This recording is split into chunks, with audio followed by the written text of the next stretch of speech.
Tonight we are throwing some video together so that the entire family will have some kind of memory to have. More than likely me when you're all dead. That's true. I'm going before you all. Well, at least Is that a premonition? At least we want our wish. grandchildren to recognize us when they come through the veil. Yeah, that's right. That's right. Interesting that you say that, because how many of our grandchildren and your great-grandchildren would actually be part of this? When we were growing up and aunts and uncles were together and grandparents were together, I was just, anything that they said, I wanted to hear it. I wanted to know what they were talking about.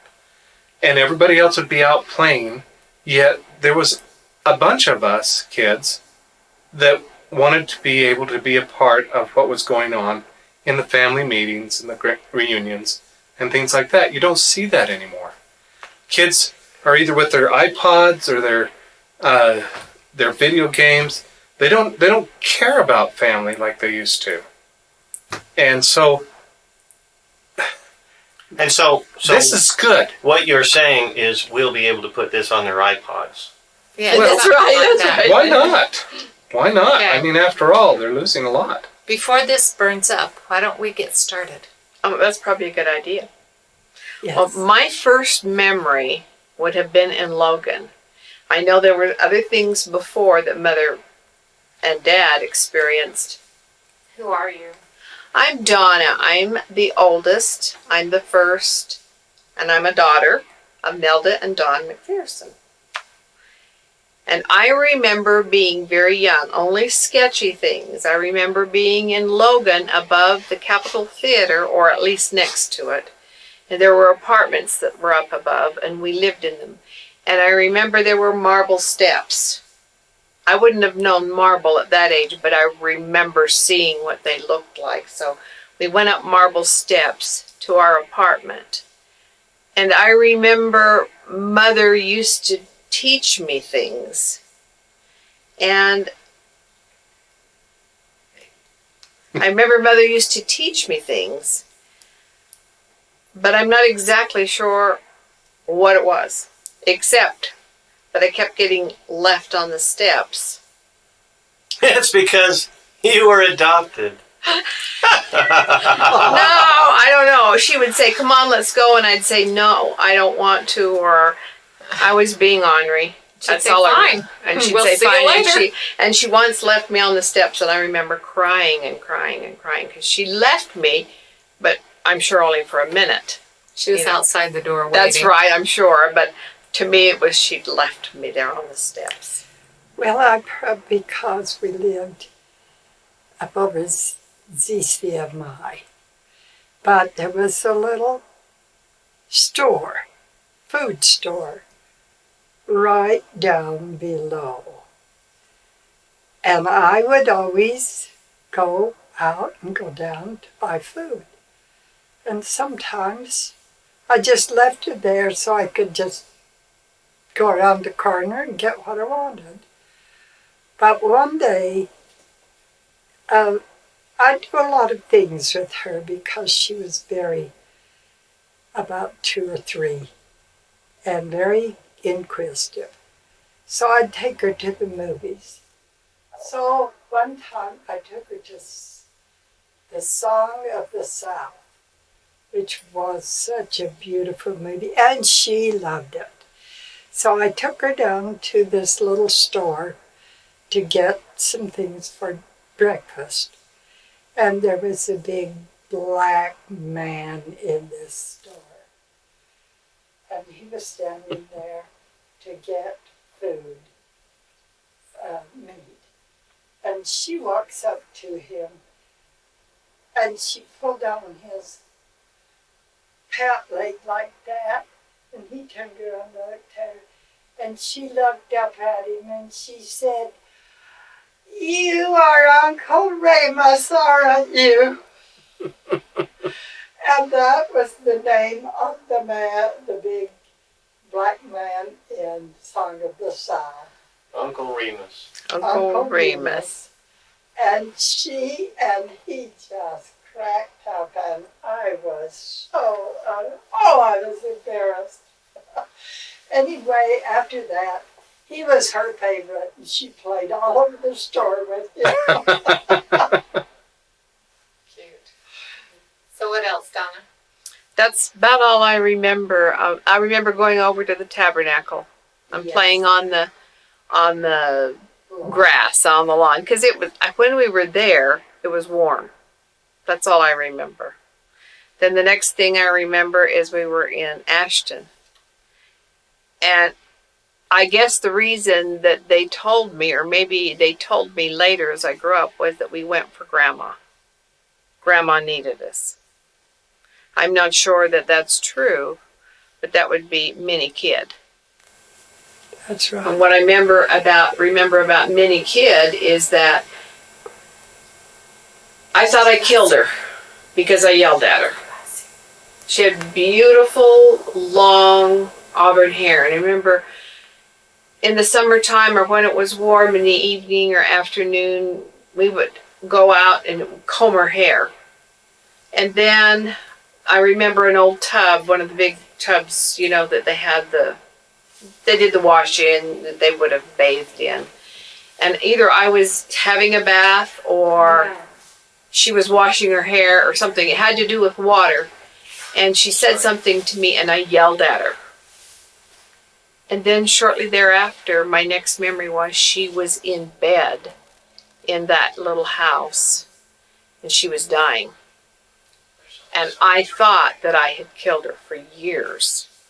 And they let me come in and say goodbye to her. And Uncle Jack, Uncle Clark was there. And there were a lot of people there. Mom was there. Well, she had a massive stroke. That's what happened, and you thought.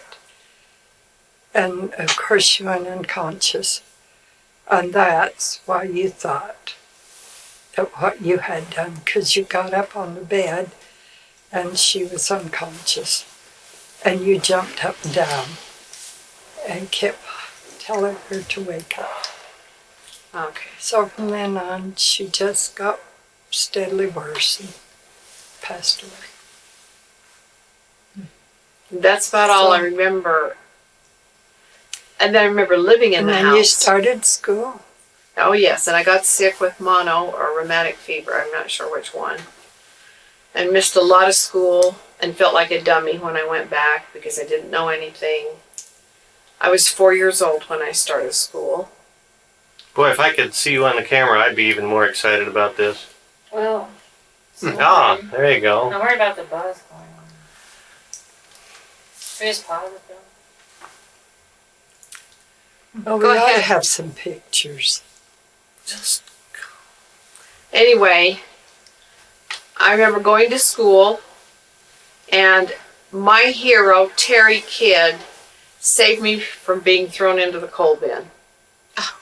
How all the kids, when I finally did go to school, there were a bunch of bullies. And they took a lot of us little kids, and I was little. And there was me and someone else, and that's when we used coal, and it was in the bottom of the schoolhouse, and all the kids went to the same school. And the first graders had a recess, and I guess the sixth graders, the third graders, because he was 2 years older. The third graders were out for recess, and they grabbed all of us and threw us down the coal bin. Well, we were black, sooty, and nasty. And Terry just walked up and told him to get away and leave us alone, and he came down and saved us, and he was always my hero. Well, he was mine too. And you should have told him. I did. I told him. I said, I loved you. You were my sweetheart. You saved me. My knight in shining armor. That's just how I felt about him. And then I remember being very sick. I remember a lot of my friends there. I had some great experiences. And then I remember You had little Tommy Murdoch. Tommy Murdoch was my friend. Loved him to death.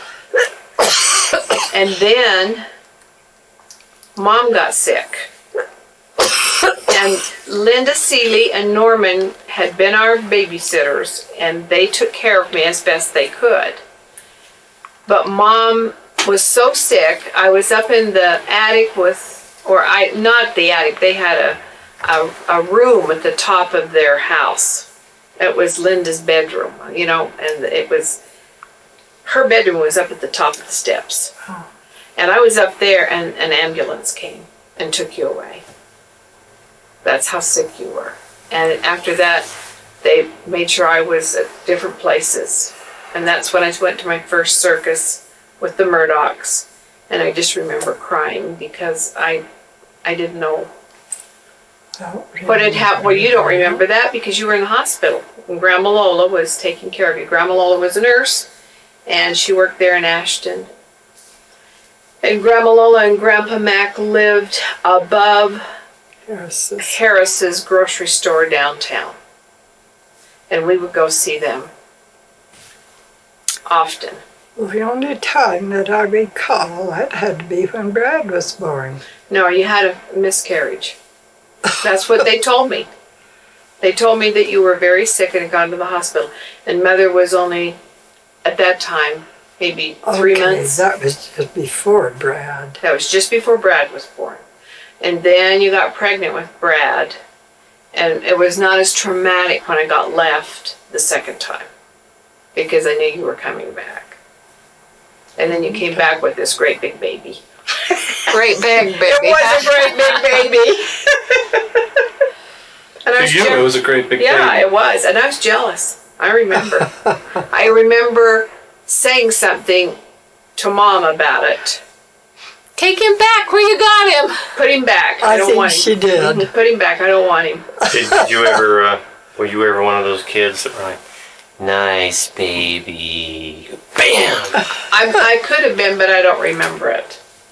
Because Mother would She not was let probably us. more. That's why Brad pinched us all. No, she used to grab him around the middle and jump up and down. Mother would never let us hit each other. Well, that explains never- why Brad would do the claw thing. Yeah. And then, if things are spotty, they're just little That's bits. okay. Little bits and pieces, I have memories of Tommy Murdoch and memory of the kids that I went to school with.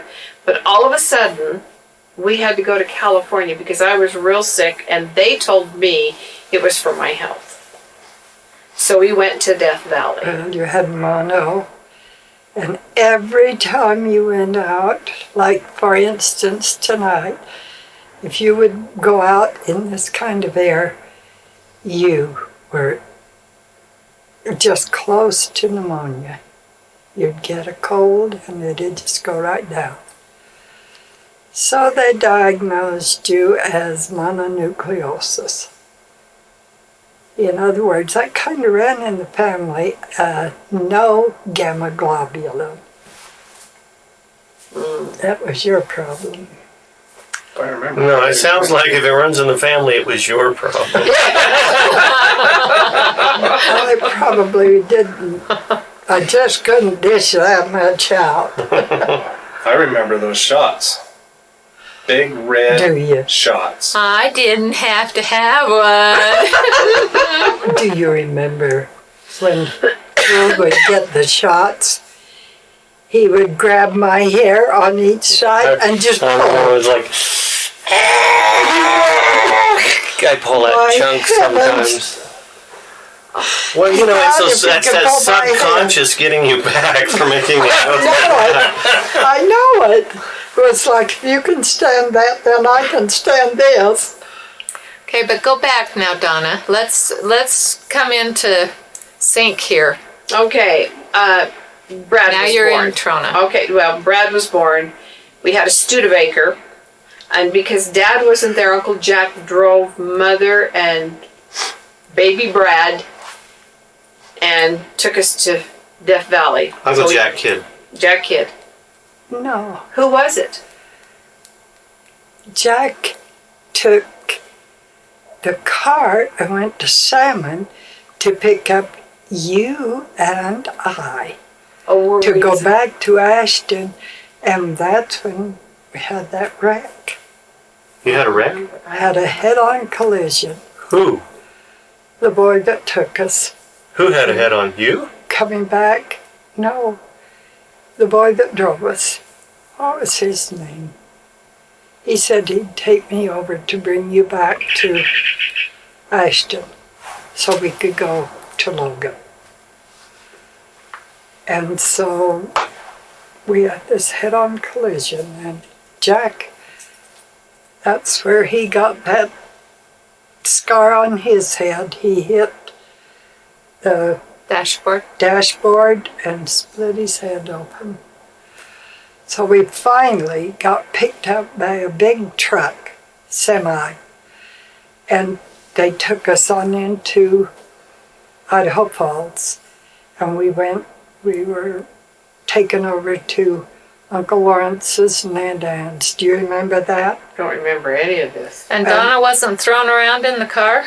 Because they didn't have seatbelts She back was then. thrown out of the car, and there was bulrushes, how they used to grow in the water, the side of the road. And it just threw her out of the car, and there she was, just laying on those bulrushes. Oh my gosh. And Jack jumped out of that car and ran and picked her up and brought her back to me. And she didn't have a scratch. Was she was just asleep? in her little blanket, just right there on top of Was those. there a broken windshield, or Oh yes, it was a mess. But did she go through the windshield, or how did she get out? She had gone out the window. You had the windows open? We must have had, because that's what threw her out. See, I don't remember any of that. Turn your phone off. I don't remember any. I do remember one accident though, when just before we went to California. Dad came home from the service, and I didn't like Dad because I'd never really had Dad around. Well, we were in Logan then. Or was that no? This was Ashton. It was Logan. No. Because we went out to Uncle Fern's. We went to Ashton, but Don came to Logan. Oh, okay. Well, And you threw a fit because you didn't want him to touch her. I'd never had a dad. I mean, I didn't remember. I didn't like Dad for a long time. I was afraid of him because he had the mean eyes, And I remember when we were in Ashton, I don't know how long it was, he gave me my first spanking. Because I was supposed to go to the mailbox or to primary or something. And I cut through the field with Tommy and made angels in the snow. And when I got there, Dad was waiting for me and he spanked me. And set me on the potty. It's all mixed together. I'm not sure why. I remember getting spanked and put on the potty. It was not open, but we had to sit on it because that was a good place for a timeout. And that may have been what it was. And then I remember when Dad and Mom got the first pickup. It was a Ford with a rounded nose, how those old-timey. We got our first pickup. I remember going with them when they decided to buy it. I don't even remember the color. And Dad was going out to Uncle Fern's. And we didn't wear seatbelts then. We stood up in between them. Yeah, and they that's held you right. with an elbow. Well, but Mom stayed home, and Dad and I went out to Uncle Fern's, and I was sitting over on the side, and I guess we hadn't slammed the door. And Dad was going down the dirt road, and all of a sudden the door went open, and I had a hold of the door, and I went with the door, and Dad grabbed me, so here I am. I got a hold of the door, and I got a hold of that. We're doing this thing, I was scared to death. Finally, he pulled over and stopped, And I know he was just shook because I can remember he was just, but I never let go of either one. And he closed the door. I don't know if it did anything to the car or not. I just remember that experience. I remember that it happened. Yeah. I don't think we went to Uncle Ferd's. I think we turned around and came home or something. And Dad was really shook. Okay, so get us to Trona. Okay. For some reason, Dad went back onto the boat, didn't he? Well, Because we went to Trona without him. Mac lost his job. Oh, okay. Now, who was Mac? Explain who Mac was. Don's father. Grandpa Mac. Grandpa. O.E. Oscar. MacPherson. Yes. Went by the name of And Mac. so he decided to go to California to sell insurance. But in the meantime, Don got re-enlisted. So we went to So California. we went, yeah, He wasn't re-enlisted. He was recalled. recalled, yes. They had, when we were in Ashton, they did have, and I don't know the sequence. I'm not sure when we lived in the house that Grandma Minnie Jackson was in. We were there for a while, but we had a service station. And we lived in the That was apartment next to the service station. It was just a little apartment. Is this where Donna was swinging on the pole going, Yes. "Do you want a little girl?" No, she'd swing, here was the gas, and then right by it was a little pole about like this. Well, she just went up there because Uncle Jack ran it and Clark, and so she felt like she owned the place. And she would swing around that pole, and the cars would drive up, and she'd say, "You got any children?" And if they said yes, she'd say, "Are they boys or are they girls? And what have they got to play with?" Did they have any toys? Yeah, they have any Yeah, toys. they I have remember any that. toys. I mean, toys. If they had toys, I wanted to go She with wanted them. to go home with them and play. Scary. Well, one day, all of a sudden, there was no Donna. And she had just been out there doing that. Well, Jack was looking, and boy, I was frantic. And there was a little cafe across the street. So I ran over to that little cafe, and there she sat at a table with those people. And they had gone over there to have breakfast, and they asked her if she wanted to go, and she went. She was sitting there at the table having breakfast with those people. You wouldn't do that nowadays. Oh no. And it scared me to death. Just a little bit. She was so cute. And the other day I saw Nell's little grandson, and he was so cute I could have taken that little boy home and kept him. And I thought about that. How some little kids are so darling. Just, They're naive. yeah, and They're so, not afraid. and they love people. They just love people. And that's the way he was. I met her in the store, and he just kept wanting me, And then he'd just hide his head and laugh. And I thought, oh, you better be careful. That little boy you almost covet him. Okay, we get to Toronto, or we get to California, and it stinks so bad. Is that where there was sulfur? Yes, Valley we drove into Roads. Trona, and they potash plant, And I thought, if this is where we are going to live, it was horrible. It was just, we came from a beautiful place. It had trees, and it was cool, and this is hot, and there's dirt and Lots of sagebrush dirt. and no grass, and it stinks like rotten eggs. And And a burrow. huh?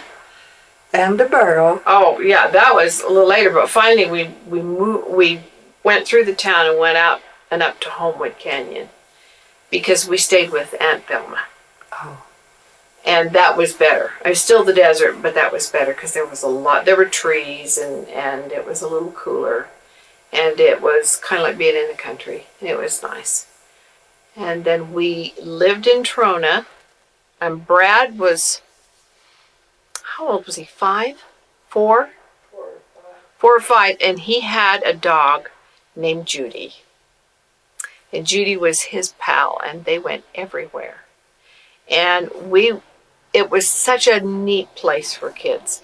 There were snakes, there were rattlesnakes, there were horny toads, there were Scorpions. there was everything. But we never really were hurt because Judy was always, She'd always hit the... yeah, she was always there and kept us from being hurt. Now, did we see him? Yeah, we saw him.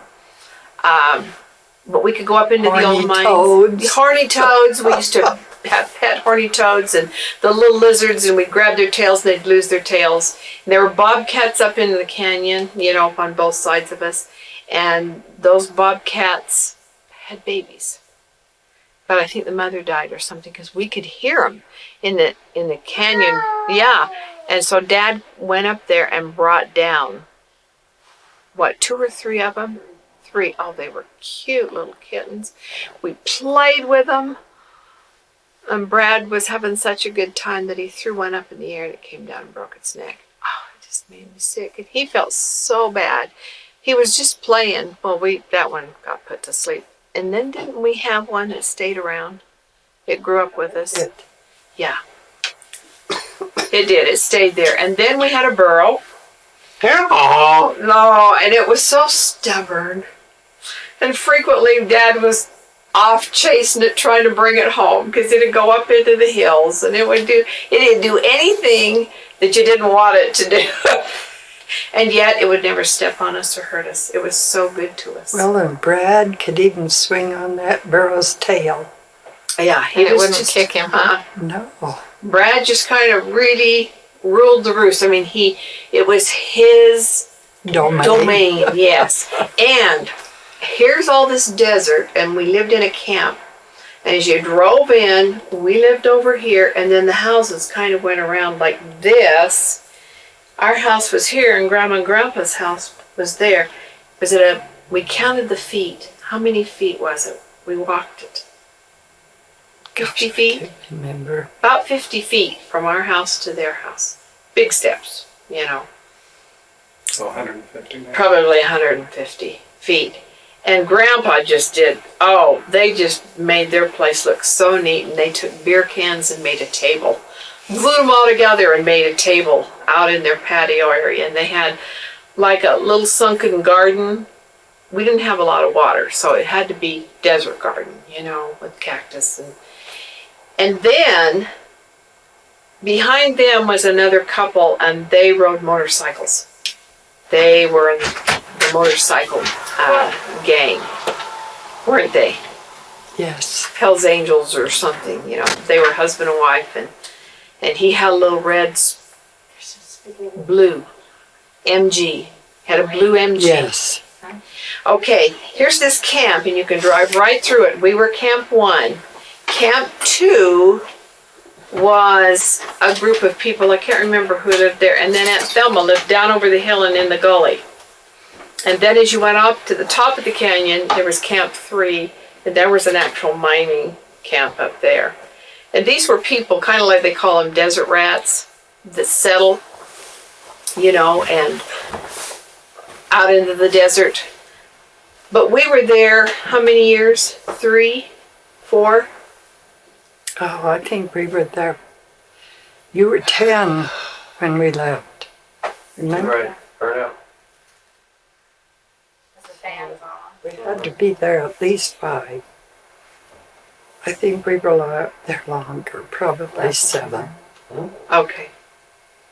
Because Take this off. Give us enough light. And this one wasn't vented either.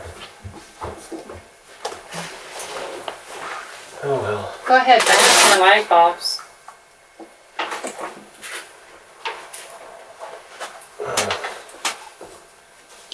burn yourself. No, just need to untwist this. Well, just take the lamp lights off. I can't Kurt, take that's the fine. lampshade off. How do you That's okay. unscrew this? That's all right. Well, it would give us the light we need. You've never, you would never have if we lived here in neighborhoods. We were really out in the wilds, and Dad took us on hikes. And in the springtime, the wildflowers, they were just like in the desert. It would rain, and we'd have these huge floods. What do they call them? The desert floods? What are they called? There's a word. Flash floods. Yeah. They'd have these flash floods, and there was a big gully that they dumped all of our garbage over on this side, down the hill, because we didn't have garbage pickup. We burned everything in cans. I have a thumb to show. I've got a dent where I dropped the top of the garbage can, which was a big rim. I lifted it up to dump the garbage and dropped it down on my thumb. Anyway, over the gully, in the springtime, they'd have the runoffs, and it would just come rolling down. Serious. I mean, it would. If you ever got in there, you'd been gone. And we could stand up on the top of the hill and just watch this water just tumble down. Well, we were having all these great experiences, and Mom got sick. She was pregnant. And it was so hot. And I can remember that she would go up with Grandma, and she had her garments. And see, Grandma hadn't been in the temple, and I'm talking 125 degrees. Oh, man. And we didn't have air conditioners. No. We had a window unit that sometimes they turned it on. And so during the day, it was hot. You stayed wet if you wanted to be cool. And Mom would get in shorts and go up there in her little maternity things and just be as cool as she possibly could with Grandma and drink cold drinks and sit up in the shade at Grandma and Grandpa's house because they had more shade, and just die. But she was pregnant with Debbie. And Mom never really got big. And I don't know why. Because she was so little. Yeah. And then I remember one night, Mom didn't feel good at all.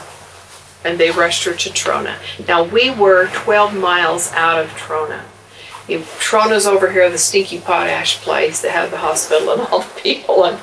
And then you went out to Valley Wells, which is a big swimming pool, recreational area. And that's where everybody went to swim in the summertime. And then you came towards Death Valley from Valley Wells. And as you were on your way to Death Valley, maybe 7 miles before you got to the rim of Death Valley, you came up Homewood Canyon. And that's where we lived. And so they put her in a car. Whose car? Grandma and Grandpa's car? I don't remember who took you. They whisked her away, and she was gone for 3 days. Yes. Lola went with me. Mm-hmm. And I think that Dad was out selling insurance with Grandpa. Somehow, somebody was with us, but I can remember I had to help take care of Brad until somebody that we knew was there. And I guess it was Grandma that came back or whatever, but Mom was gone for 3 or 4 days, I believe. And when she came back, it's this teeny little baby. This little, and you were so tiny and so fun. We had a ball with you. We used to just play with you. I mean, drag you everywhere. And Ben, she was how old when I just, I was playing with her and I yanked her up like that and dislocated your arms. Both of them? No, just one. This one? It's the one That's that why hurts. I have so many problems with this You know, shoulder. that could be. It is. It really It's could all her be. fault. It was all my fault. I felt so bad. Oh, I have had more problems with this arm. I'm so sorry. It's okay. And then you were always very fragile and you couldn't tolerate the heat. You'd go out with Brad and I and play for a little while, but you couldn't handle staying out in the heat because you just didn't have enough body to, you know. And we went across the desert. We went to Bakersfield. For whatever reason it was, we went to Bakersfield. And if you know about Bakersfield, it is one hot place. And we didn't have air conditioning in the car. Brad and I did okay. We got hot, but we were drinking, and you dehydrated.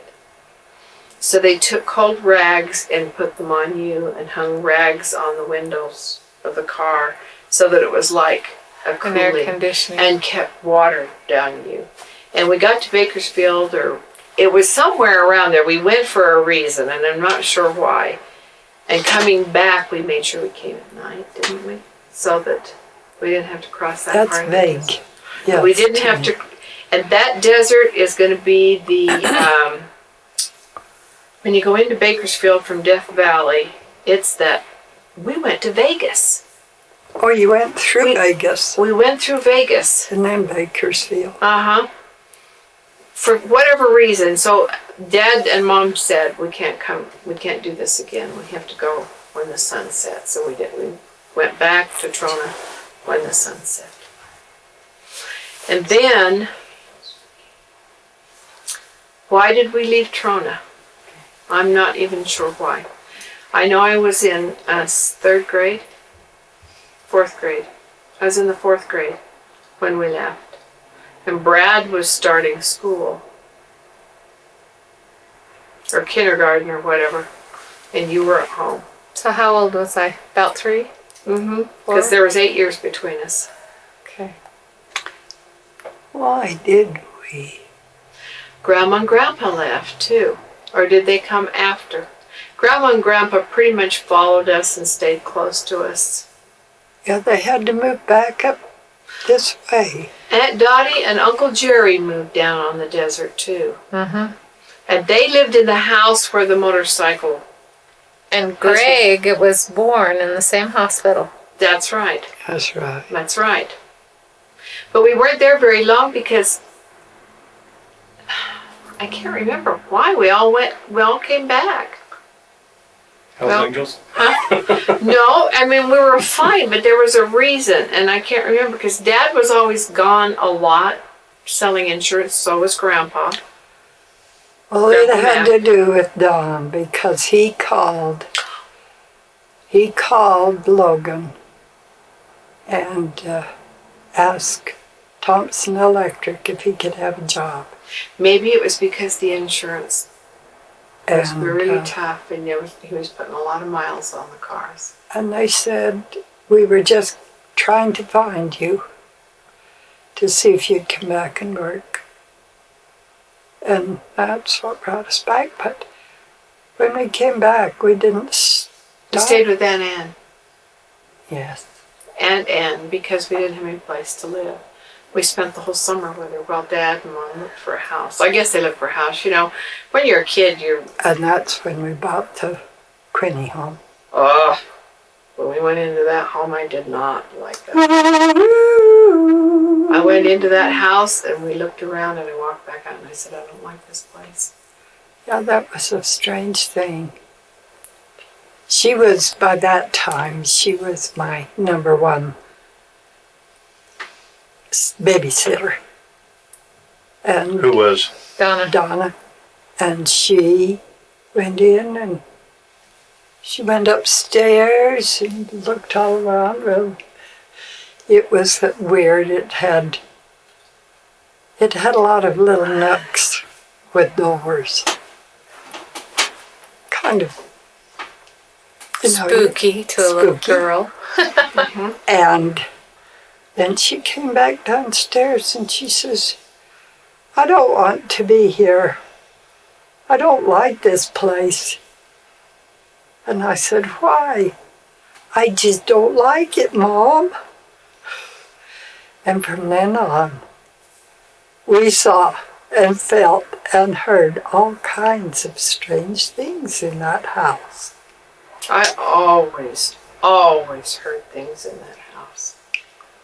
What did you hear?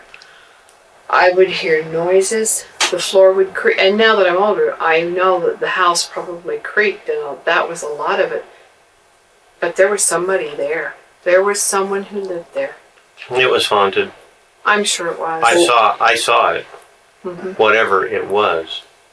And I never ever wanted to tell, because you don't go around telling people that you saw a rhinoceros. But I remember I remember it too. Debbie or Donna, one of you And two, you you were both the one. She was the one that told us. told you what?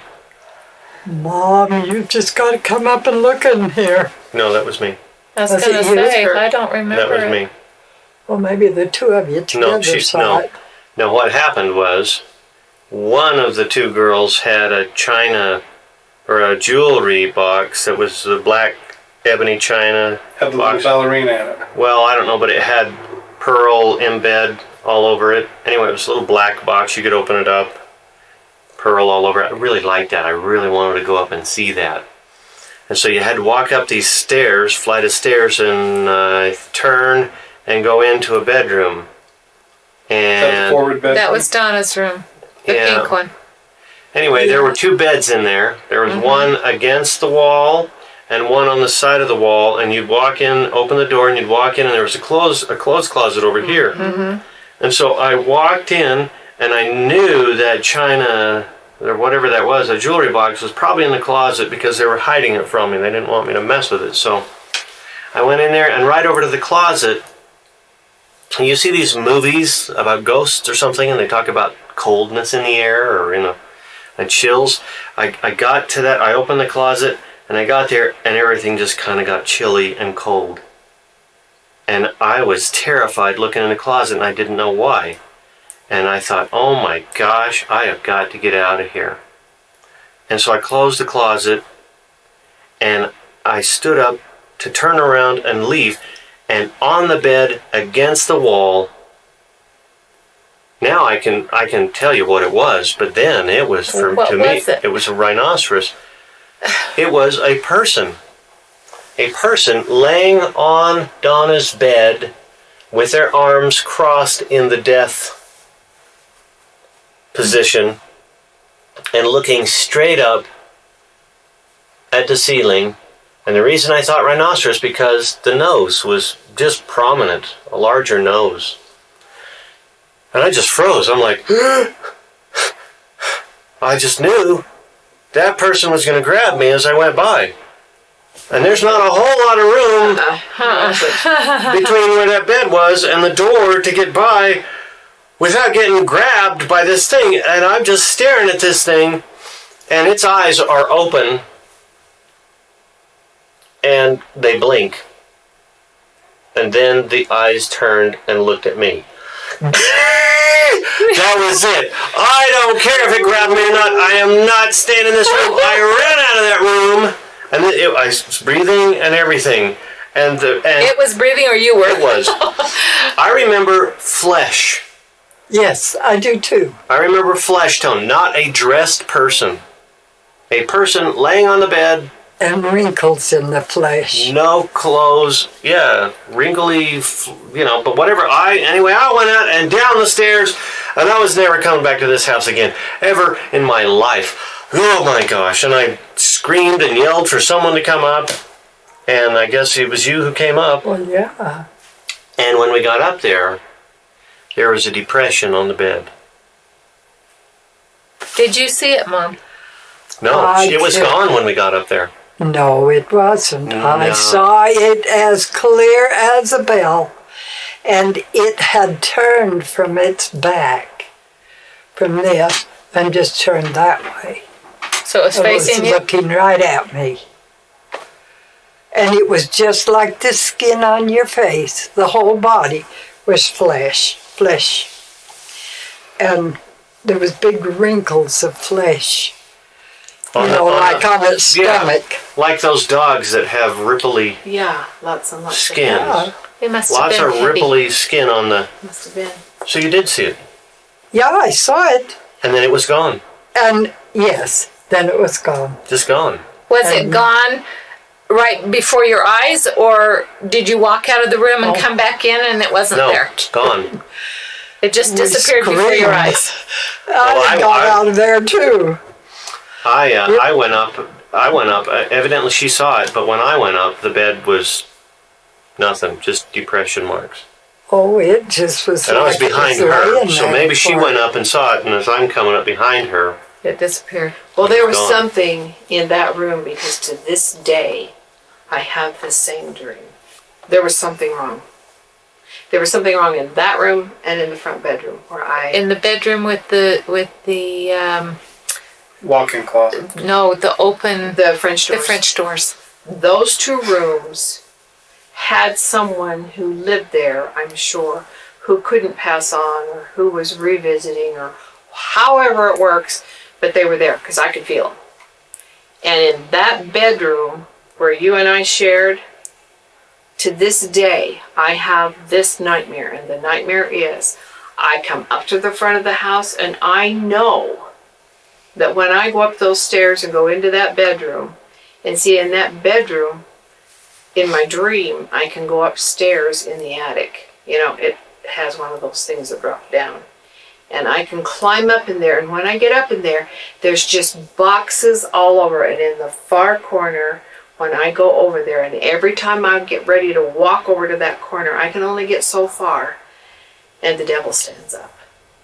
And I turn and I run out of there as fast as I can. And his breath is right here on the back of my neck. All the way. And he's reaching for me like that. Yeah. And I go down those stairs, and as I hit the front door like that, I shut the door on it. And I wake up. To this day, you can ask Bill. And I'm just going,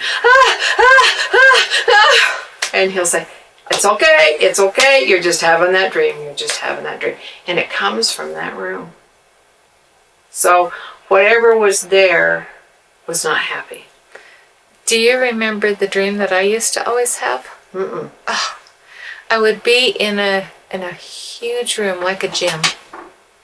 And from the far corner, I could see something rolling towards me. And it would pick up things as it was coming. And by the time it got to me, it was just this huge thing that was just going to roll right over the top of me. And for the longest time, I had that dream. It was just... I wonder if it came from the house or Over if and over and it's over again. genetic, because at that house, of course, that was my first house, but something... We had stairs that came down, and then we had Brad's room, right?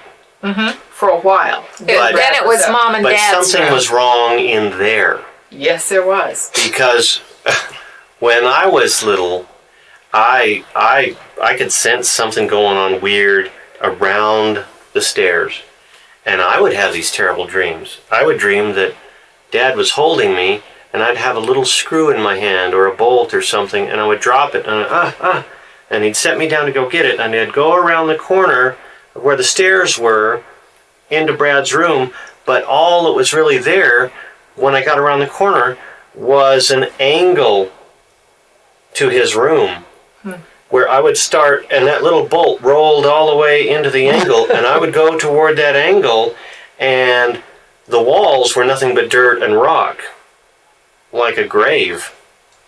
And I'd go after that, and it just kept getting narrower and narrower, and I'd go to reach for it just as it got to the pinnacle of that apex. And as I grabbed it to pick it up and turn and leave, the back had closed in on me too. And the front would open up, and it was just terrible dark, and I'd get through there, and it'd be a pink room with doors all around it, and in the middle, a table with a little stand and an umbrella. And I'd sit at that table, and Carol would be there. And then she'd start laughing at me and screaming at me and yelling at me, and I would hear voices all around, and I had to get out of the room, and I'd try doors and they wouldn't open, and no matter what I did, I couldn't open a door. And as I turned this way, the entire wall is gone, and it's a big, long room as far as you can see, and at the very end, a very pinpoint of light. Little teeny pinpoint of light. And I look at that like that's my only saving grace. Go towards the light. And I start going towards the light, but I realize it's And you know all those fish down in the ocean that dangle a little bright thing in front of them to eat you? Yeah. It's one of those lights. You were Nemo. I'm going toward the light, and there's big rollers, like a giant newspaper. You know, that's big old rolls of newspaper. And I'm going to this light, but everywhere there are satanic, dark, evil voices screaming and yelling at me. Just everywhere. And I'm so terrified, and I'm trying to get to that light, but that light's not getting any bigger. It's still teeny. And I get my sleeve caught in two of the big rollers that are going slowly. And it just starts pulling and yanks me all the way into this thing, and it's just crushing. And you used to have crushing dreams too. You remember? What a house. Do you remember, Donna, me climbing the walls? Mm-mm. Was it you? It was Dad and one of you girls. And you put me down in that bedroom. Which bedroom? Down or Downstairs bedroom. And it was your room. You put me there to go to sleep. Uh-huh. And I couldn't go to sleep because wide awake, the sheets would start to crinkle like paper. Like somebody was... Well, you know what that was. Well, whether it was or not... That's when we took your tonsils out and we shouldn't. Whether it was or not, let me explain what I saw. Because you Okay. talk about the rolling thing. And I'm wide awake and I can see this thing up in the corner of the room. As you come through the door, Mom and Dad had their bed right up against it. The headboard was here. And then up in this corner, just above the between the two windows, here's this little tiny thing rolling at me. And the bed's starting to crinkle like I'm laying on paper. Gray. Gray dirt. Dirt. That's crinkles. breaking and drying up. That's the same dream I would have. And it would roll towards me and it'd get rolling. And I thought it was just this black, leafy, whatever you call it. It had leaves thing. in it and dirt. Broken, charred. Coming towards charred you. stuff. things. And it'd come right up to my face. This big, And then stop. constant rolling. That's when I would scream and you guys would come in. Oh, Dad. And you went and got Uncle Jack, and you gave me a blessing, and I fell asleep. The next night, they did the same thing, and the same thing happened. Uncle Jack had to come and give me a blessing. Finally, Dad and Uncle Jack cast that spirit out of the house. I don't know if it ever left. It Uncle- never left. Uncle Clark came as well. Yeah. Because I remember everybody kneeling in a circle and they dedicated the house. But that was the night. That was the night when they came. It was the night that you couldn't get me to wake up. And I was literally, Dad had taken me out to the living room. And when I did wake up, I was standing on the top of the couch trying to get out of the room, clawing at the wall. And I realized that afterwards, but let me tell you what I saw, and I've never told anybody. Those leaves were hands. And that blackness was legions. And they scared me to death. That is what I felt in that dark room with those big rollers. Legions of evil, dark things just clawing to try to get into me. And the only reason I remember it, the only reason I know what it was, is when Jane and I got married. Doc Hale let us have his cabin as a honeymoon cottage. And that legion came after us. The very same legion, and I recognized it, and we were wide awake, and we can't see it, but Jane and I both could feel it. And I must have raised my hand to the square 1,000 times, and we went out with the idea of getting into our car and leaving, and when we got out to the car, the inside of the car was filled with bees. Nothing around us, but the car was just swarming with bees. And we opened inside the car, and we opened up the doors, and they wouldn't leave. And we thought of, how do we get this thing to leave? So we got honey out of the cabinet, and there was a couple of cans of orange juice or orange soda, and we opened that up and stuck them outside the car so that the bees would come out and get onto those. And some of them left, but the rest of them died in that hot car. And it took us quite a while to sweep that thing out. Once we got it swept out... Did you have the windows open? No, windows weren't open. We opened the doors. It was a 4-door Impala. And we got those, finally got, it's where we get into the car, and then we went back into the house. The minute we walked back into that house, there was that horrible feeling. That thing followed you all the way from Logan. It or did. Whatever. And Jane and I, and this was right after conference. I mean, conference was over, and that's when we both started feeling it. And she was in tears, and I went in and I said, "What's the matter?" She goes, "Something's here, and we've got to leave." And I says, "I know." Because we couldn't go back. The house was kind of a circular cabin, and the bathroom was in this little hallway. You walk into that hallway, and there was a closet on this side. And there was definitely something in that closet that we couldn't. And I thought, Doc Hale's wife didn't like us being there. That was my first impression. As we drove out of the canyon, and it was probably 12 midnight by the time we got into our car and was able to leave. During the same time that we were trying to get rid of the bees, a wind came up and started knocking limbs out of those trees around his cabin, and just scared us to death. And that cabin was the only place where that wind seemed to be hitting. So as we were driving out, we ran headlong into an owl. I mean, an owl, biggest thing I ever saw in my life, and it was an owl. Came and swooped at the window of the car.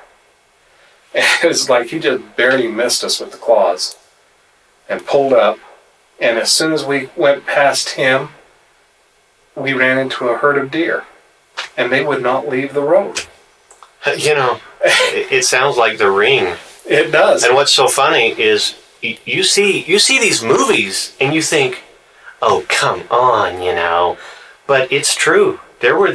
I mean, these experiences. I totally am with you, because when you're done with yours, I'll tell you mine. I could not believe what was happening, because that feeling, it was no matter how fast we were going, it was just like it was breathing right down our necks. And we got halfway down, just past Tony Grove entrance, where you go up to Tony Grove. Just about where you go down around that corner, the blind turn, and this huge, gorgeous buck jumps right out in front of us and then up in the air. And it was like we must have missed his rear hooves by this much, him going over the top of that car. And Jane just was like this the whole time. You know, we get up out of the canyon, coming up out just as you see the lights of Logan. And the minute we hit where we came up over and you saw the temple, it was like it was gone. It had just completely evaporated. And we got down into Logan, and we were looking for a place to stay. We knew Uncle Jack was asleep and Uncle Clark was asleep. We weren't going to interrupt anybody. And it was still our honeymoon. We'd only been out 3 days, you know. And it was a horrible experience to begin with. And we got down where, it's the Cache Valley Bank now, but it used to be low cost. Had that Round thing. Yeah. And just past low cost, and the hugest rat I've ever seen come out of the gutter and ran across the street like that. And Jane goes, That's it. "Are we going to have this all our lives?" I said, "I hope not." And we finally found that little apartment, or little motel over there where, Oh, what's a good reference for you? Is it Baugh Motel? Yeah, well, no, Baugh was down here. It was like Baugh Motel, but it was the little one that was kind of a horseshoe look. And I think it was owned by the same people. But we got the place for $35. We had a whopping $45 in our pocket. And we got it for $35 that night. When we fell asleep, and we didn't get up until about 11:30 or whatever. And Nice honeymoon. our honeymoon was going to the park and going through that little zoo and heading home, only to find out that our house had been rented out from underneath us in that 3 days. They kept our deposit. And if it wasn't for you and Brent finding Della Odd's house, we wouldn't have had a place to live. Della Odds. I don't even remember. Well, Brent knew her, Okay. or your father-in-law knew her, Okay. and she let us have her basement. And man, I'll tell you what an experience that was. But talking about that spirit, that was the exact same spirit, and that's how I knew I was able to remember what those things were. And it wasn't just hands, it was arms. It's And legs, it's it was- things. Whatever that thing was, it used things like this. Whatever it was, whatever shape it took, it had this particle thing that was after kids. Because Okay, I know that there was something in the house because frequently I was going to college, but I was going away in the summertime and working at Yellowstone. So I would come back, and I was not there to hear or to be part of some of your experiences. I heard about them.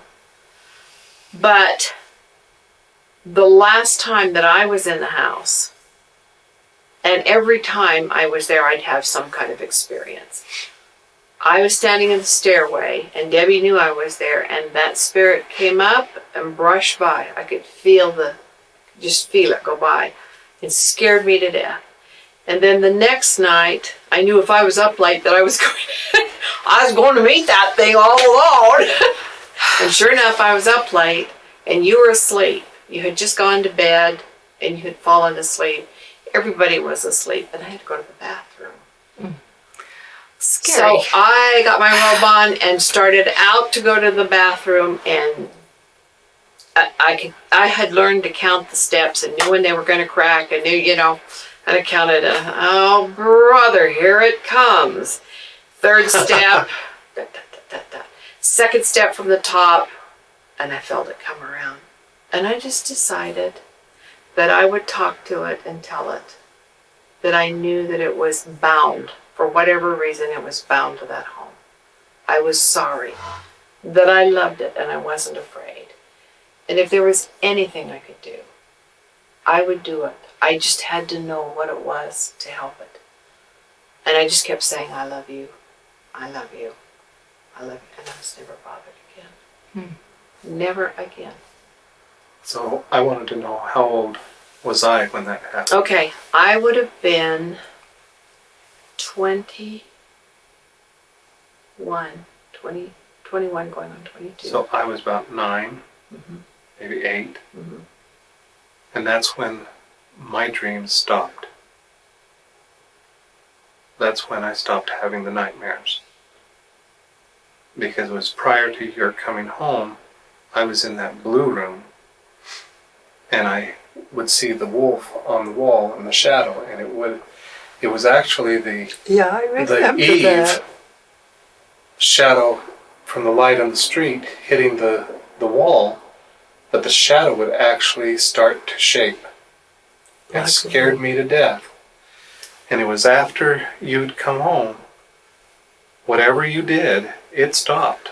It didn't bother me anymore. And that's when I quit wetting the bed. Because I was scared to get out of that bed. Oh. Oh, I was afraid to go to the bathroom there for a long Well, I time. was afraid to go to the bathroom too. But And I I was would be fully wide grown. awake at night and trying to hold it, and I couldn't. And that's sad that you're in your own house and you're terrified to go up and get out and go anywhere. Do you know, Most kids aren't terrified of their house like that. Dad had gone up in that room and had made it very nice. It was before you cut the arch in it. Mm-hmm. And it was all, you couldn't get through to the room that you were in as a baby. Couldn't get through there. And Dad had just fixed that and put me in that room that night to sleep. And I had gone to sleep just fine. And I was awakened with something that was in that room, and it would run and hit the wall, and then it would run and hit the wall. And I sat up because I thought, this is the biggest rat I will ever see in my life. And I looked, and there was nothing there but the sound. It was happening. And I couldn't stop it, and I talked to it, and it would not stop. And I just laid down and covered my head. La la la la la la la la la. That was up in the room. There was the room the here, French and then doors. the arch got cut, and then there was the bigger room with the French doors, right? That's the room I was She in. was So- in the French storeroom. You were in the French storeroom Yes. hearing that. Yes. So It I used to be was yours and Dad's. I was in a crib up in the blue room. through the arches. Yes, that in was yours room. and my room. It And was all of our room. I had a actually. crib there, and I remember Mom taking me upstairs, putting me in that crib, and I think I had a polka dot shirt on. And she turned the light out and she said goodnight. And I said, no, don't go. Don't leave me up here all alone. You have no idea what's going to happen. And I couldn't talk. I just, so I was Just a little boy. she's gone. And there I am in this room going, oh, crap. Of course, didn't know that word then. But I just knew whatever it was, it's coming. Oh, angel feathers. And so I'm up there, and I thought, okay, you know what I'm going to do? I'm just going to lay down, close my eyes, and hope nothing touches me. And so I laid down, and wasn't long, and I could just hear little whispery things in the room. The voices. Yeah, the voices. And so I thought, okay, that's it. I need to get up. This is serious. I did. And I'm screaming bloody murder from Mom. And she must have been in one of those psychological moods. You just let them cry themselves to sleep, feeling. Anyway, I got up and I was doing that. And as I was screaming, all of a sudden, not fireflies, but if I had a 3D animation program, I could show you exactly what it was. But if I didn't have that, to try and help you understand, the little teeny LEDs that we see on stereos and things, blue and yellow and red and green, if you could take those and put them on the end of a stick, turn the lights off, and then just kind of move them around like little fairies. So that's what started happening in my room. Little blue ones were flying around and little red ones were flying around and yellow and green, and they're all dancing and flying around all over this room, and they're leaving little streaks behind, visual streaks. So you see this bright little light, but visual streaks behind, and they're just going everywhere. And I was at that point where I need to yell for Mom, but This is really pretty. this is cool. So I just sat there and watched it, and watched it, and watched it. And then I felt like, you know what? I feel that that scary feeling somewhere in the distance, but whatever this Fairies. is like they're protecting this area. Don't laugh at that. And so I watched those little fairies, whatever they were, flying around my room, and then I thought, I'm okay, as long as they're here. It's scary right now because I know just beyond this is this thing. So I'll just go ahead and lay down and be okay. But I watched them. I sat there and watched them for what I thought as a young child was the longest time. That room had to be protected somehow, some way, because you and I shared the double bed that was next to the windows. And he was in the corner, just on the other side of the door. Mm-hmm. And I remember that was the first time we started talking about fairies. And that room had something in it, but it was not evil. And that was the same room that I'd seen that shadow in. And then you came home, and all of a sudden we're seeing things like fairies and little happy things in that room, but I couldn't see it in the others. Boy, the other rooms were just like, and you walk into where you and Dad were sleeping in that upper room, and boy, that was the most feeling in the whole house. And that's where you and Brad went head to head, where you chased Brad around the room. And that was downstairs. No, that was upstairs in that room where the French doors were. And she was not going to let up, and Brad was everything he could do to say, I'm not going to do it. When they, Yeah, when they had their knockdown drag out. I could have sworn that it was down in front of the kitchen. no. Really? Upstairs. We had a knockdown. Well, tell me about You and it. Brad had a knockdown drag out. Yeah, you fought. He was not going to do whatever it was. And that's just before I get this drink. It makes me so mad. I had babysat him. And you told me I could never touch the kids. I could never hit them. So he was the one who made me mad, because he'd turn around. I'd say, you guys go do this, go do that, whatever they're supposed to do. No. Yeah, he was really defiant. I said, Brad, go do it. No, make me. And he knew I couldn't hit him. And then I'd go up behind him and it's and that was right after you came home. We went out, or we did something. We were kind of in and out. And you and Brad went head to head on something. He was not going to do it. I remember seeing that, because you were over the bed and down the side and around the bed with him. And you had said, you told Dad, I remember you telling Dad that it was either you or him. And if you let him win, you would never have any control over him.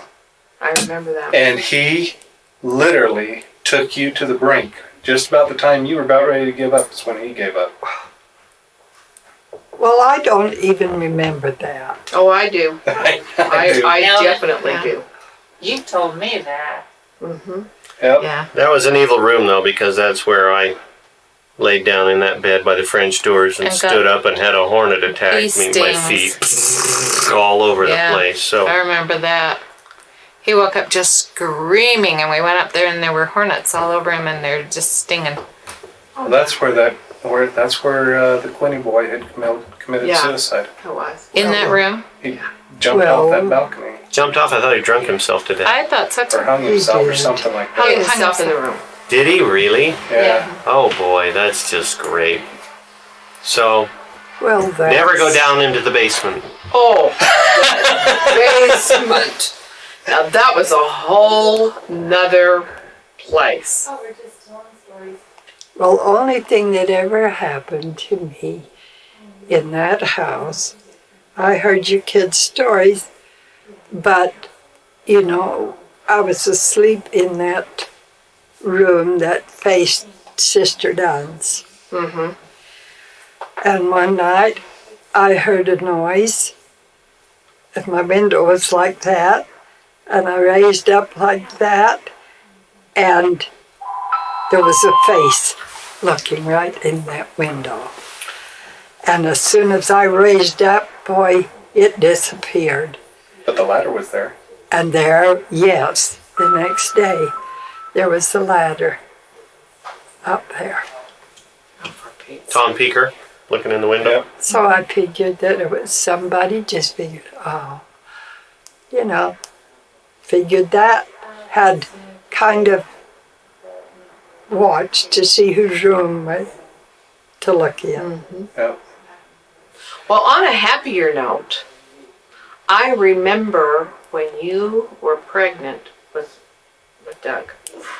Do you? And I guess you were like 2 or 3 months along, and it was cold out. It had just started to turn cold. It was like in the fall, or maybe it was when you were born in. Yeah, it would have been in February, January, February. You told us, and Debbie and Brad and I screamed, and we ran outside and jumped around and like, we're gonna have a brother, or we're gonna have a baby, we're gonna have a baby. And we jumped up and down, and we were just so excited when you were pregnant with Doug. Now, I don't remember. I remember him coming home. Do you? Yes, I was sitting up on about the 4th or 5th stair. And they came in, and I was just so excited. I wanted to hold him right now. He's my baby. I want to hold him right now. It was just really, really exciting, but I couldn't hold you. I could look. Couldn't touch. Couldn't touch it. I about killed Mom. How did you about kill her? I was breech and I was pushing to get out, stretching my legs, and was pushing up against her heart. That's Oh, right. gee. That's right. I remember that. You had a real tough one. Well, she had the ether on. And they gave her something else too. They put something on her wrist for her to smell every now and then and to take away the pain.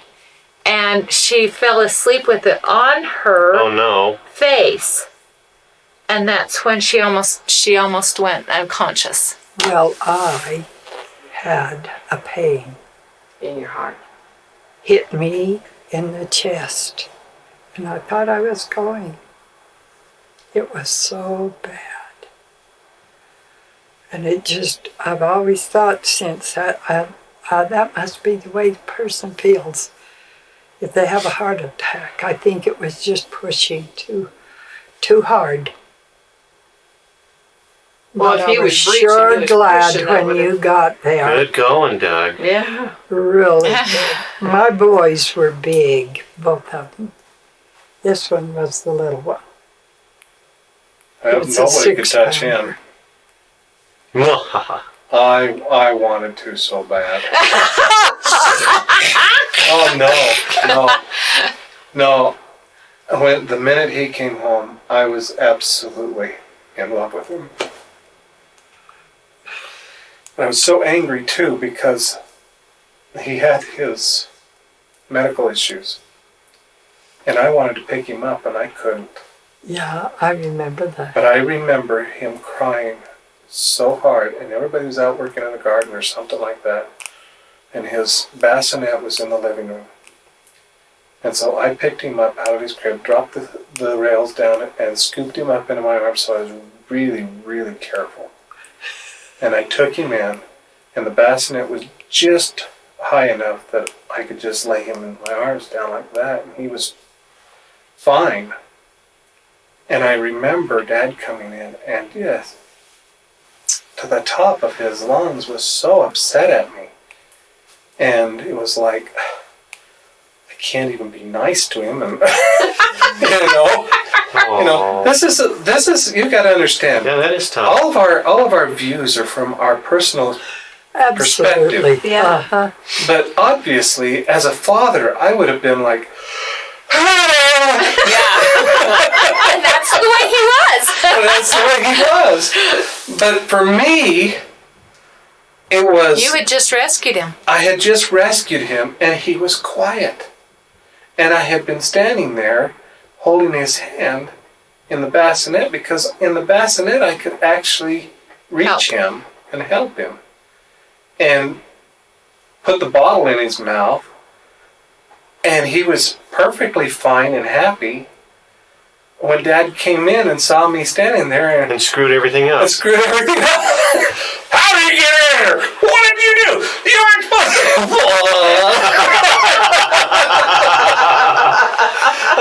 I don't remember what it was. And me? You should have seen him. He just floated. It was the ghost. It was the ghost. You know, I did understand that. And I knew that you were affected by it. Oh, horribly. Horribly affected, because at that time, after that, I felt like I was no longer important in the family. And that Kurt was the important child. And I turned to you at that point because you and I had a connection. That was the only connection I was feeling in the house for a long time. Other than the fact that I thought you were my mother for Well, that's because she got real sick. she had hepatitis. Yeah, I was going to say, she was really and she was sick with for a whole something summer with her liver. because we would take Doug out and take him to playground, remember? Do you remember you took me to Sister school. Dunn coming and fixing us chicken noodle soup? Yes, yes. And we were watching Nightmare Theater, or You were watching that. Nightmare. Ooh, what was it? Twilight Zone. Twilight The Zone. Twilight Zone. Oh my gosh. I was so scared. Oh my goodness. That was a horrible day. Yep, that was the last time I watched any spooky movies. Do you remember the movie? Oh yeah, I do too. Frankenstein or something No. like that. I would just, No, it's the one that they inserted something in the back of the neck. oh, And no, the I people wouldn't would watch just that. sink down into the ground, and then they'd come up and they would be zombie type. No, it was- I wouldn't watch those. No, the Listen. one I remembered was Frankenstein. That scared me. The to death. one that scared me the most was when downstairs in the room that you hated, that was downstairs, they turned it into a family room. Just when I was in high school, we had a bed up against the wall and we put the TV down there and we watched The Hand. Oh, the hand. I don't Oh, the hand was the worst. To this day, when I watch a scary movie, it's because you know what's under the bed? The hand. And it's gonna come crawling up, and it's gonna come up, and it's gonna choke you until you're dead. Got me to death. Oh, the I hand. was sitting there like this and Dad came in. He says, I think I'm going to bed. You're not going to bed. You're not leaving me here. I can't move. Where was this? Oh, mercy. You would that was know. the hand. Yeah, you had gone to bed. It was Halloween Okay. night or something. Now, let's go on to something else. Let's talk about all of the guys that would creep around the house. I mean, that one that followed. We had gone to the movie. You were in the stroller. Doug Is that was the with time me. you knocked me over and No, hit my no. That was later. That was later. Earlier. That Actually, was she earlier. did that intentionally. I know. I did it multiple twice. times. I did it twice. trying to kill me. You're Yeah. unintentionally, Okay. quietly, but But we were walking home from Capitol Theater, and I could hear somebody behind me, and I turned like this, and there was a big figure walking behind me, and so I said, Doug, we gotta walk faster, and so we started walking faster and faster and faster and faster, and he did too, and I thought, oh my heck, what am I gonna do? Well, we got home and went in the house, and I guess Dad came out or something. You went in and told Dad, and Brad and Dad went out. Yeah. And they chased him Over to the high to school. the high school Right. and lost him. Well, that happened to me when I had Doug and I Brad remember that with me. too. And he was in the stroller and Brad was with me. You were babysitting or you were at someone's house, Norma's house or something. She was And at- I had gone at to the Tana's. Capitol. We'd gone up and we were walking down and it was just getting dark. And this guy, same thing, right when we got to where that old service station used to be. Yeah. I could hear somebody behind me and I turned around and the guy had light colored pants on and he was big and Did he have a big nose? I didn't look at his face. I was so scared because we started to walk fast and he walked faster and we walked pretty soon we were running and he was running and we got home, we went into the house, slammed that door and it was dark and I can't remember why. I told Mom and she said, okay. And she went down and the screen door, was open, or the door was open and the screen was there. And he walks right up on the porch. Oh my As gosh. he's looking there. And we just watched him. And pretty soon he turned around and walked away. do you ever see Poltergeist? Recognize who it was? Poltergeist 2. I didn't see God is in his holy temple. It's almost like we had a poltergeist following us or something. I wouldn't be surprised. Let's Well- get to a more upbeat note. Because we keep getting back to this. Well, because it was such a traumatic, serious For experience. all of us. We would write an entire book on really what was going on in that Well, house. before we quit, I just have to tell this on Donna. Because she was so cute when she was little. And she, I'd dress her in these cute little dresses that stuck out like this. And everybody would make a fuss over her. And when they would, she was just so friendly. And she would just talk. So there was a lady sitting at the counter having dinner. And she looked at her. And I was kind of over here like this. And she was about this far away. And Donna kept looking at her.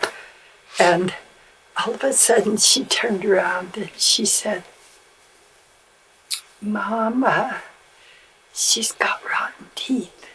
And You're so cute, Donna. I said, well, I don't know, but yeah, there's something, there might be something.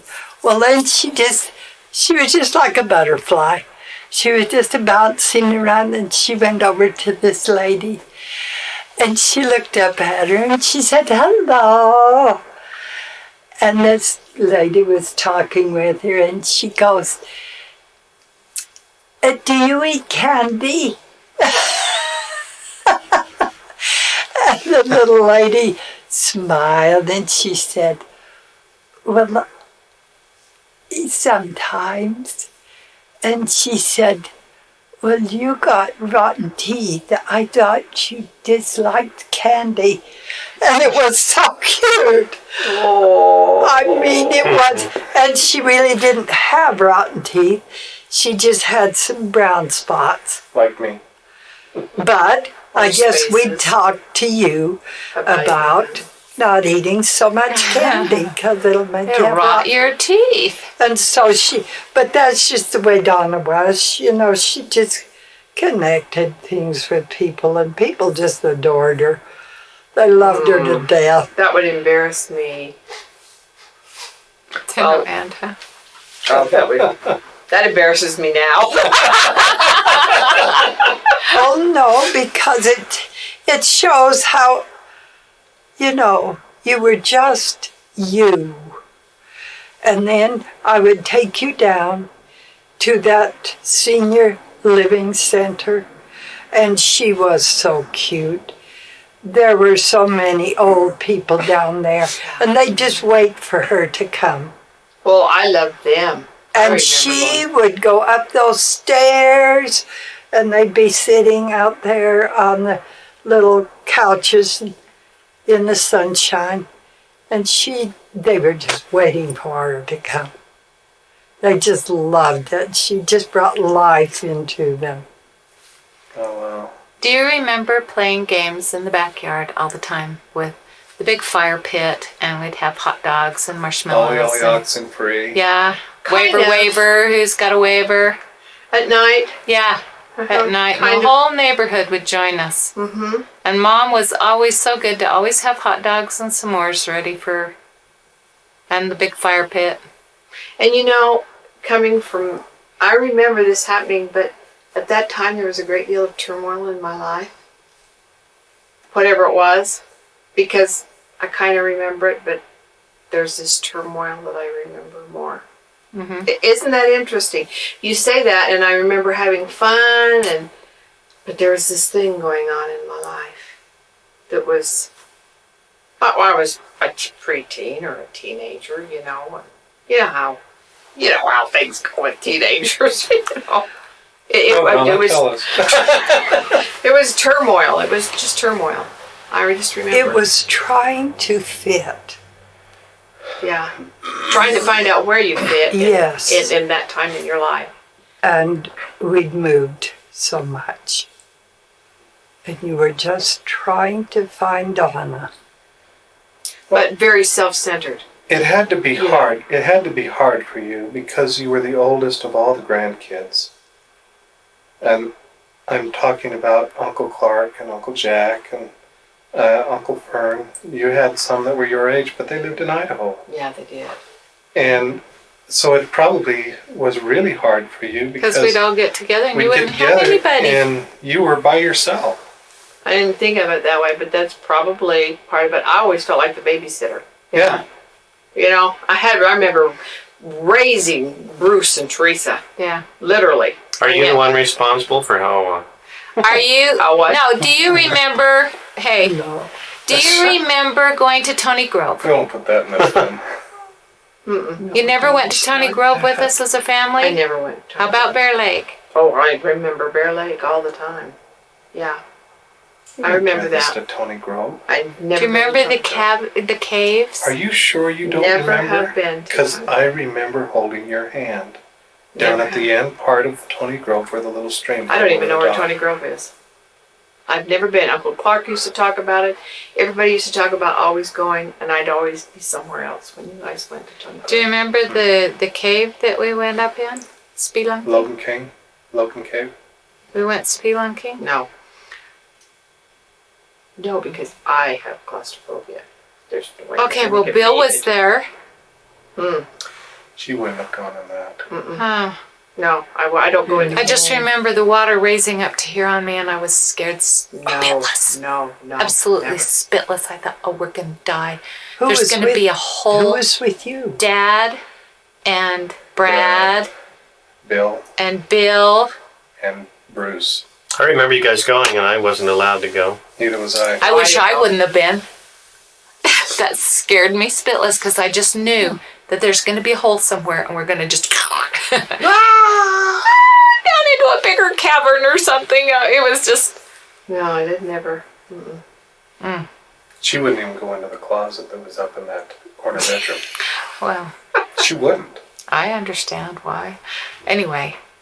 Okay, so let's move on. Let's then. do one more thing. I Okay. remember something about Brad. Let's each say Oh, something yeah. about Brad. Yeah. My first real, every time we say memories, I'm in Trona. Remember where our house is out here and then the deserts that Yeah. way? Our swing set's out there. And Mother used to always say to us, now don't do that because when you get home your dad's going to spank you. Huh.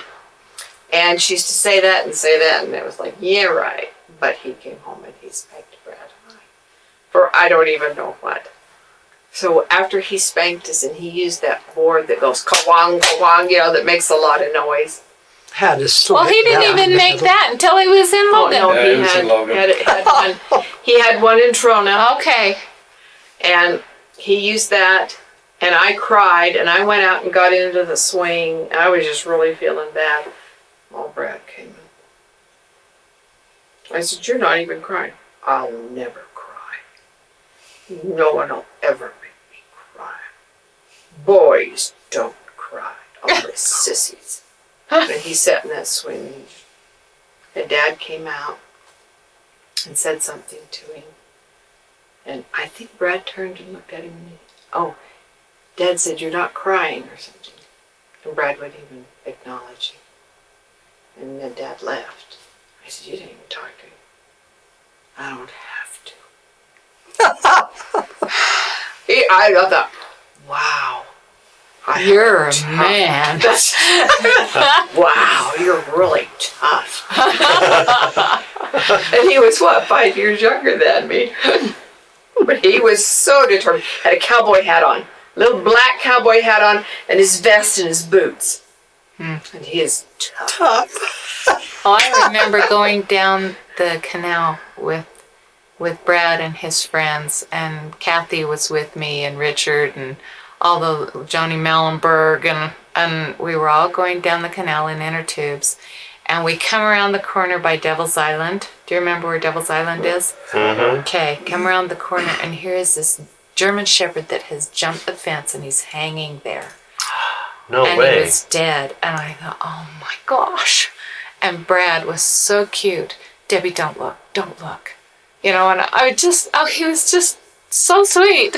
Oh. And I remember him building, helping us make a clubhouse. So we would stay out of his, but he helped us make a clubhouse and hooked up a great big jug of water with that tubing, Hose. the hose, so we would have fresh water. You know, it was so cute. I mean, he was creative that way. But if he ever saw us up in his clubhouse, we were in trouble.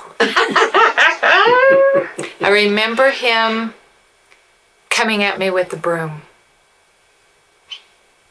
And I got it right in the face.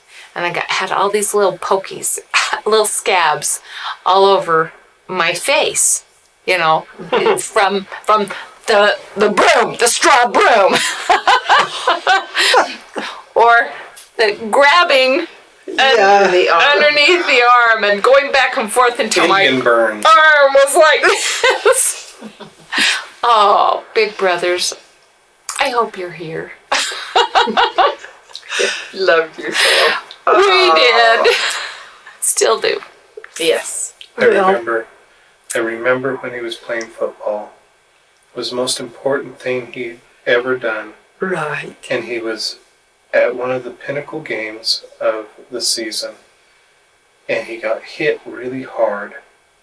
And something happened. He broke something.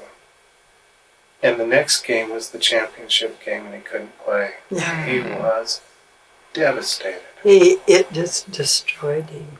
Yeah. It was his, After that, it was his sophomore year or something like that. yes. And he was on the varsity team. Is that in Roswell? No, that was in Logan. In Logan. Oh. And it just took him down. Took the wind out of his sails. Hmm. I remember that. That was really hard. Something you could feel. All right, I've got one for you. You'll love this. We were up in the corner room next to the French door room, okay? And my crib, was kind of my crib, it was short of yours, was just off the side. No, actually it was your crib. By that time I was in the bed, and Brad's bed was just next to the window, and that room where the closet was next to the other side of where his bed was.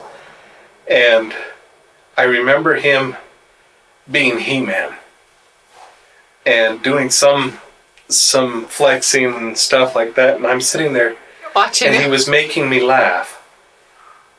And he farted. and the fart, he was laughing too, but the fart literally sounded like somebody had said an entire phrase. It had something to do with what we were laughing at. And I remember after it had said that, we were laughing, and I was saying, "Oh, that is really so funny," or something like that. And he farted again, and it went, "Bro," just like that.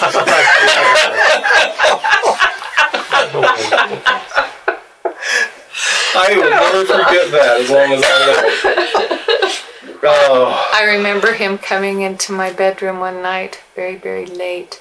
It was in the middle of the night. And he just pulled the covers back and got in bed with me. And I thought, well, maybe somebody's here. Maybe we have company. And he has to sleep with me. So I scoot over. Pretty soon he got out of bed. He walked around the bed.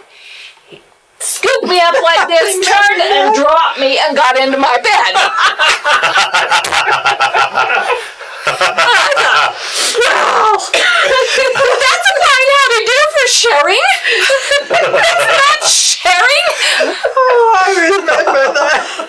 I couldn't believe He used to it. sleepwalk all the time. I remember him wetting The closet. or peeing in the garbage can in my bedroom. Well, he peed in the closet downstairs where we hung the coat. One night I was babysitting and he came downstairs and he started like he was going into the bathroom in that room that was around the corner of the stairs.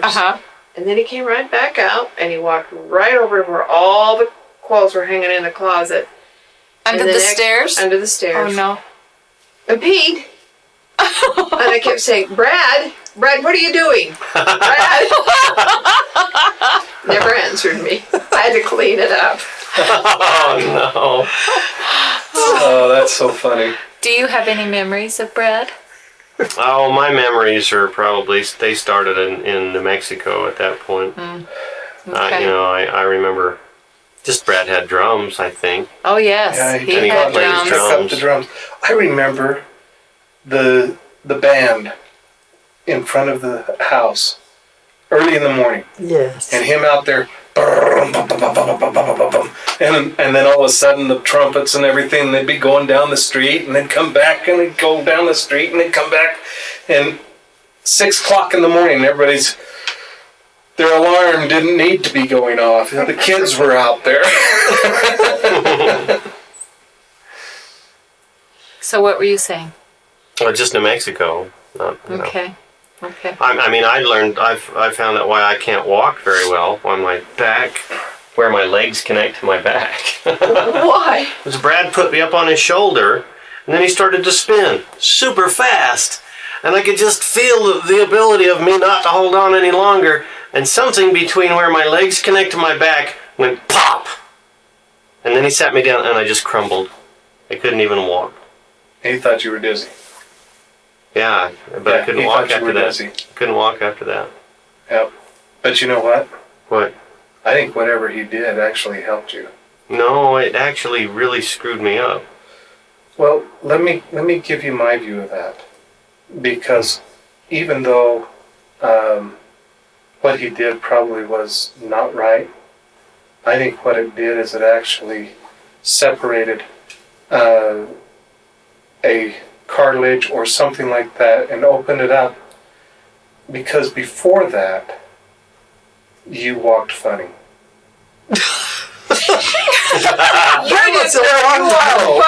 He walked funny because he walked in a kind of a stoop, and when we'd play he couldn't run very fast.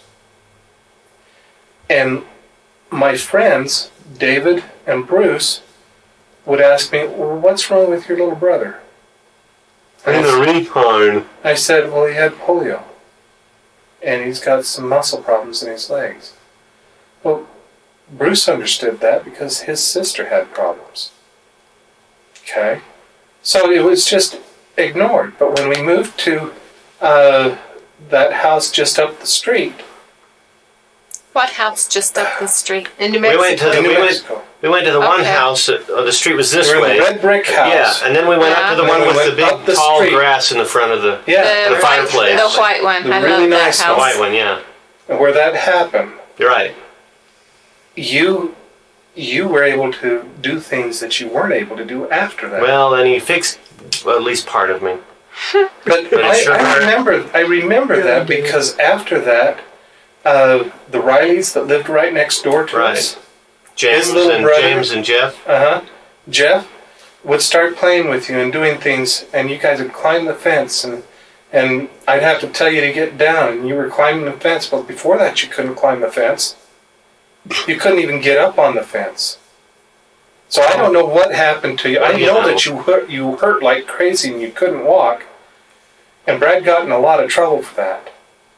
But after that, it was like you were not the same little brother, because you were into everything after that. Do you remember when I found you used to go around when we were on the base, you'd make these big huts, you'd go and chop all of the poplar trees down and build these giant forts out of Cut the inside. You'd have the big limbs that come out like this, and we'd go in and cut out the middle pieces so that when we played hide and seek at night, nobody could find us. But then you'd lay these great big blocks, you'd put walls and roofs over them and big command center. And then you'd tell me I couldn't play with you sometimes because there were too many kids that didn't want me or whatever it was. So I went back in the house to entertain myself, and I found this can of silver paint. And I thought, so I sprayed a few things, and pretty soon it quit spraying. I'm like, Oh, there's no more paint. Nothing. See? Nothing.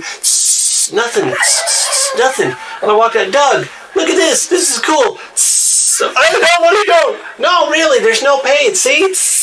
Cool, huh? And I did it to a few people. Isn't that great? Huh? You think there's going to be paint in there, but there isn't. Watch.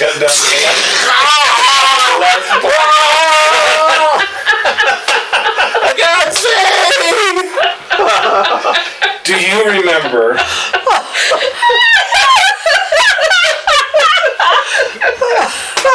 It was like Gordon McGuire about peed himself. Do you remember that German Shepherd that was right across the street Gordon McGuire's? next to Gordon McGuire's? Yeah. The guy was a policeman, and he retired that dog, and that dog jumped the fence, and you were playing in the backyard, and that dog was creeping up on you. He was almost in an attack position, and that dog took a lunge at Kurt, and at the same time that dog took a lunge at Kurt, Gatito jumped out of the tree. And on top of that dog. I remember Gatito beating a dog up for a reason. Beat the tar out of that dog and ripped his guts right out of him. I remember that cat attacking a German Shepherd. That guy came over thinking that we had done something to his dog, and Dad and him were in head-to-head, and Dad finally said, "What is your dog doing outside of his fence anyway?" And after that happened, that guy picked up and moved. And then the Sloshers moved in, and I finally had some friends. Mikey and Davy Slosher. What Okay, a name, Slosher. let's get us to Roswell. Okay? So Let's anyway, get him born. Yeah, let's well, get you were asking born. about Brad also. So we wanted to keep the stray cat. We were in the first house, the very first house with a big red wood fence. Yeah, Brad cat. And we all loved it. This kitty, we're going to keep it. No, Dad said we can't have a cat. But Brad, he's lonely and scared and he needs a... But Dad said we can't have a cat. Well, but Dad said we can't have a cat, and that's the end of it. And he grabs the cat, and he goes to the back door, opens the sliding glass door, and hucks that cat. That cat goes flying clear over the fence. Okay, so we can't have a cat? You don't remember, though, the reason Brad hucked that cat wasn't because we were holding it. It's because when we put it down, that cat walked over by the door and he pooped. And he didn't just poop a little bit, he pooped a puddle. And it went out like about this big. And Brad was so angry because he knew he had to clean it up. He grabbed that cat and he flung it, and all of us just kind of sat there with. And we watched it disappear over the fence. Just like that, and it just flung. It did. That cat had 9 lives, it lost 8 of them on the way. It did. Yep, I remember that. You remember also that Brad got his job at the bank, and he bought his first car. And that first car was that red Thunderbird. Oh, yes. Let's tell that one. Let's tell about getting to Logan, and then we'll tell about Getting the red to Thunderbird. Logan? I mean, getting to Okay. Mexico. Let's hurry and get you That's born. a good story. Let's get you born. Okay, so I don't. get me born. Okay. I don't remember. You were in Salt Lake, Okay. and you had Oh, yeah. gotten that apartment that was up by the park. Okay. And Mom and Dad didn't know where the heck you were. I remember that. They knew where she was. Yeah, how did I do? Because she had come down. Okay, well, when Weeks was prior. it? When was it that they didn't know where she was? Well, it was after she left that apartment. Because she had joined, you had gotten that job with the airlines. Do you remember that? I'm not following this. Okay, there was a time when you had run away, Donna. Partially finished That her was school. from Roswell. I was in Roswell. Yeah. You were in Salt Lake. No, they knew where I was in Salt Lake. Because I Dad stayed took me there. with what's his name, from the second ward, and his daughter, his wife went crazy. Remember what was his name? He was He was your dance partner, and helped you with Emin and Gleaners. He was short. What was The his dark-haired name? guy. Yeah. He actually had a studio. He had the studio around the corner from Rigby's. Next door, actually, to Rigby's. That was Jones next to What Rigby's. was his name? No, it was.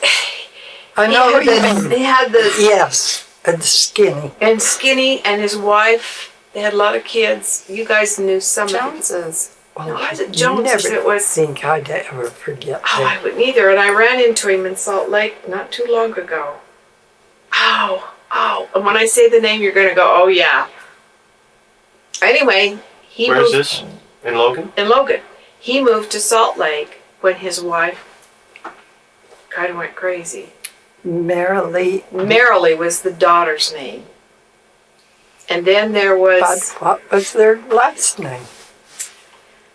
anyway, I moved with them and stayed with them for quite a while.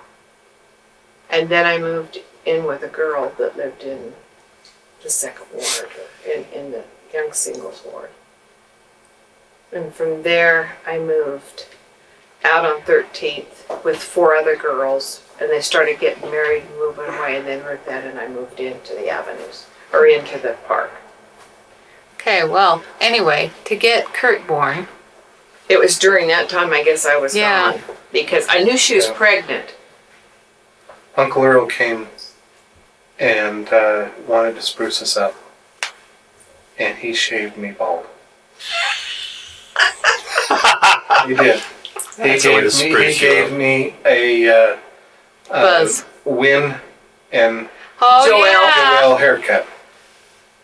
And you were so upset because you looked out the window, the yeah, hospital. we were standing outside the window, waving to Curdy, and to little Curdy. you asked Dad where We I couldn't was come in and see you. because you couldn't pick me out of the boys. And when you found out that he'd cut all my hair off, you chewed him up one side and down the other. But I remember that. I also remember I remember looking out the window at all of you. that when Kurt was born, he had all this. It was right after we had the polio vaccines. Because he was born, and they came out with those polio Yeah. vaccines. And And we he, had to go have the sugar, the sugar and they cube drops. gave him drops. And that's when all the problems began for Well, you. they had That's put the right. drops on the sugar cube too. Well, we had the sugar cubes, but they gave him drops. Well, the drops were They the ones that they put dropped on the drops. sugar cubes and then gave to us. So it was the same thing. Well, whatever it was the live Yeah, virus. it was the live virus. And And boy, he had no gamma globulin in his system. And they had not checked that. yep. And they were supposed to check every baby for gamma.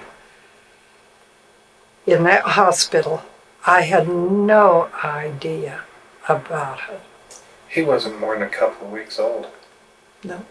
And I remember going over to it wasn't at the hospital, we went over to the high school. Mm-hmm. And up at the old gym, Where the where the steps go up and where we slide down. yeah, on our we'd butts. slide down Those, yeah. those big. And I remember getting that, and I remember not 2 days after that, all 3 of us were sick. And he was worse because he went to the hospital, and I Mhm. went to Dr. Things, and you went to Dr. Things, and he monitored us. You got better before I did, but I was sick for a couple of weeks, maybe even more, and you were sick for like months. And after that, it's when Years. when I couldn't lift you, and your eyes went crossed, Mm-hmm. and there were problems with your physical makeup. It's funny, I'm remembering all this as we're talking about this, and I wasn't much older than you. I'm No. 6 years old, and I remember this. And absolutely devastated Dad. Because I remember how hard he took it. But I remember Doc Hale came into our lives about that time. Dr. Thames suggested Dr. Hale to you for Kurt and I. And he would give me chemical shots and Kurt chemical shots, and they hurt so bad. I remember the pain. I can't even imagine what it was for you as a baby. Liquid electricity. Yeah, it was burny, stingy, and didn't go away pain. And Kurt would get treated, and of course he'd be crying, and then I remember going to Doc Hale's house, and the cost must have been astronomical for Dad and Mom. And he would work on you 2-3 hours at night, and we would sit in the living room and play games or do whatever it was he had there. And he'd work with your legs, and he became a grandpa. Oh yeah. But Dad worked his tail end off rewiring that house for him too. So that's. And those are then things that they I would remember. come Well, over they to the did, house on yes. Tuesdays and Thursdays to have dinner. Mom would have to fix dinner for Yeah. them. Because they'd come from work, Uh-huh. you know. He but said- they really were Grandma and Grandpa to us. Well, they were. Because what you had was, as a result, was meningitis. It was spinal meningitis. So, Encephalitis is what I Well, had. that was from getting your tonsils out. No, that actually was from that. Oh, really? The tonsils was just an addition to the already existing problem. Because I remember you coming home one day and saying, Mama, you have 2 heads and 4 eyes Yeah. and 2 That was noses. 3rd grade. I And remember you're- coming. And my Your- teacher is upside down. was upside down. Oh my word. And then I was out I'll cold tell for you about 3 that. months. Just That's was when I had the most encephalitis. devastating I don't know what's going on. part of my life. There wasn't a, Can't even imagine how you guys I must have don't been even feeling. think about it anymore. So look at how he turned out. You know? Yeah, He's a monkey and I'm a gorilla. So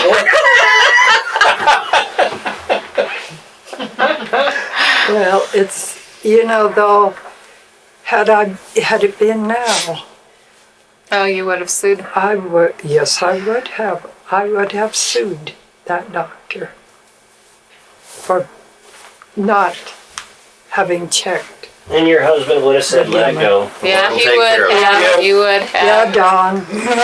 Don was that way. He would have said, let it go.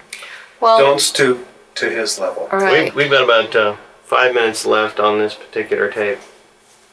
Okay, well, let's. Well, we've really, you know what?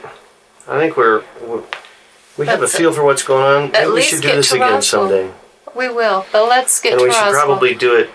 But you guys will have to better go to set up. Roswell because I didn't go with you. I just visited. Actually, you did. After you were there when you were on the base is when I We were on the base, and Donna, honestly, that was probably one of the most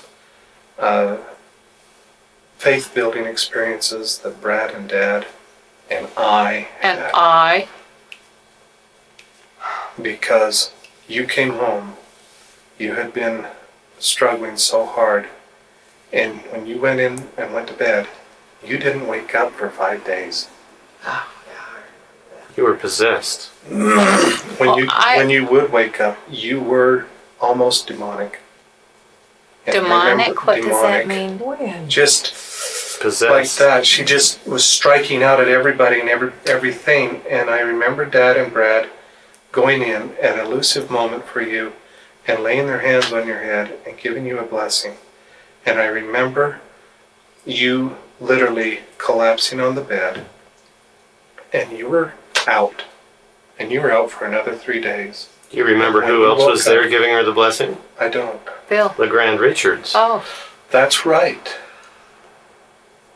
LeGrand Richards came over and cast whatever it was out. That's right. why we got to know LeGrand Richards, was because of you. And of course, Well, Dad has He been blessed called to be me. district president, too. and he blessed me that I'd never have to have a shot again. So, That worked. Well, I remember being in the bathroom and I had just washed my hair and I could hear you groaning. And that's when I went in and I said, Dad, something's wrong with Donna. And that's when something was smothering you. You could not breathe. Yeah, I had some horrible experiences. And I remember one time I had gone with Bill to go pick you up. He didn't know where the Trujillo girls lived. Mm-hmm. And I took him there, and on the way back, on our way to the base, we were out in the middle of absolute nowhere. He slams on his brakes, gets out of the car, raises his hand to the square, and he commands the evil spirit to depart. And I'm sitting there going, what's going on? I remember that. Yeah. Because Carol was what they call a white witch. But it's as dark as they get. Well, she wasn't dark, but she was playing with stuff she shouldn't. Ouija boards. She and- didn't Tarot do cards. Ouija boards. She did the okay. little crystal. Yeah. And she did the tea leaves, and she read the tarot cards. Well, she didn't. She invited it. Yeah, she did. What's her time like?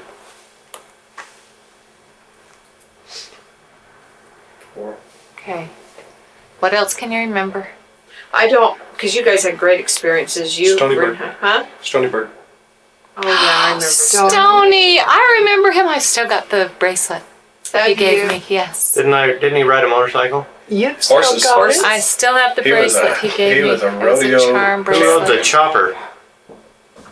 You had a boyfriend that rode a chopper, and he put me on it and took me to He was see Mexican. Easy Rider. No, that was Renee. That was Renee. Renee was Renee didn't a have a rodeo. Renee was a rodeo. No, guy. it might have been.